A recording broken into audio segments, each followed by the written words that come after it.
Are you supposed to go now, or I'm actually patient? not here to see the doctor. I'm here to see the doctor, but I'm not a patient. I'm his son.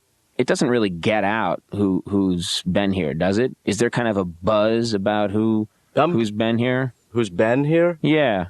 Like me? No, I'm Ben. Yeah. Oh, you mean Ben? Yeah. Who's been here? Who's been here? You pronounce it Ben.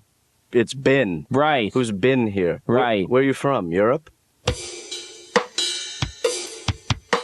you think he's going to ask me about sex? Because I'd kind of like to just bow out if sex is going to come into this. Yeah. You know? Yeah. That's a tough issue. It'd be good if it was like when you order ice cream. You could say, I want it, a swirl with vanilla and chocolate, but no sprinkles. Do you know what I mean? Like you have control. Yeah. I would like it if I could say, yeah, I would like therapy. I would like it if the issue of sex never came into it. You know what I mean? Do you think that's possible, that I could ask for that? Well, I'll tell you this. I love ice cream. What the hell was that? I don't know. You mentioned it. Yeah, okay. Well, I feel like you're not even listening to me. I hope your dad is a little better at this than you. Not at all. It's strange because people don't know that I'm very tall. I sit down for a living. I sit behind a desk. I actually, the chair has been lowered so that I'm less threatening to the guests. Mm-hmm. And that bothers me because I think on TV I come across as a very small person, pasty white, kind of insignificant. That comes through. Yeah, but people don't know that in real life I'm pretty virile. I mean... And overbearing. Yeah. Well, I'm glad you see it. I have a disproportionate body. I have the legs of someone who's about 7 feet 2 inches tall. Mm-hmm. And I have the torso of an 8-year-old boy. So that's always been kind of a problem. Yeah. When I take my clothes off, a lot of times women, they just spend a long time looking at me and saying, "Are you okay? Is there someone we should call?" I say, "No, this is how I look. This is just, I just have really long legs." And after a while, they call me a cab. And are you close to your family now? Well, I speak to them mostly through lawyers, which I prefer because then everything's on paper. Do you see what I'm saying? Sure. It's just a system that works, and I can access those files. And as adults now, do you get along? Well, we have a hard time being honest about how we feel with each other, so we use a lot of sarcasm in my family. Right. Maybe sometimes, I'll say to my sister on her birthday or something, "Hey, happy birthday. I really love you," which seems to work pretty fine. Mm-hmm. I'm under a lot of pressure. I don't, and if I seem tense, I want to apologize. Well, how do you relax? How do you unwind? It's hard because, there are limitations. There are a lot of things I can't do. Mm-hmm. For example, I can't go to the beach because I'm so pale.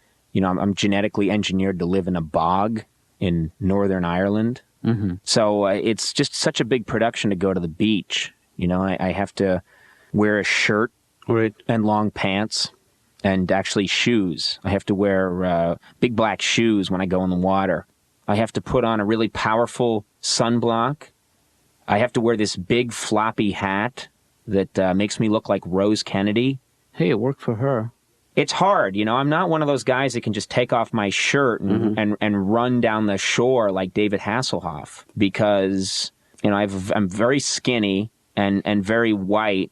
And when I run, it looks like I'm fleeing some kind of incarceration. I look like someone who was locked up in some kind of a cell, and I broke out, and I'm escaping down the beach.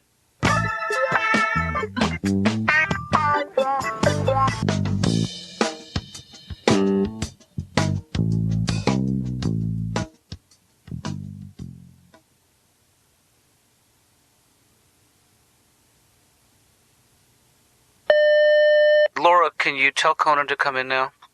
I'm sorry, we'll have to pick this conversation up a little later.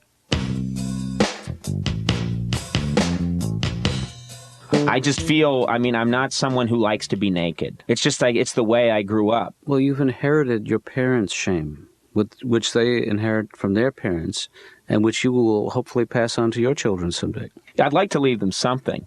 But the human body, Conan, is really a very beautiful thing. All people are beautiful in their own way. See, I don't agree that come on, not every human body is beautiful. I mean, go to the beach someday and look around. Well, that's different, because the lighting there is superb. Oh, you you can see mean all the flaws. I'm talking about in a dark nightclub. Let me ask you this. Do you have any recurring dreams, Conan? I dream about the show a lot. Right. I go out in front of the audience, and the entire audience is comprised of my parents. Mm-hmm. And they're saying, boo, boo, you're not good enough. We don't love you enough. Well, if it's always the same dream and it's always your parents... There are about 20 duplicate sets of my parents, which means there are empty seats. Mm-hmm. Those are filled with various dictators from history. There's Gaddafi's in there and Idi Amin. Mm-hmm. Hitler has like 6 seats. He brought friends. And is Idi Amin sitting behind your parents? He's sitting behind and to the right. And he keeps leaning over and whispering something in my dad's ear, and my dad will laugh and say, "Now that's funny." I have this dream a lot. You want the approval of your parents. Do you think that's it? Do you think that's what it means? No, I'm not talking about the dream. I'm talking about what you said to me last week. Oh. When you said you want the approval of your parents.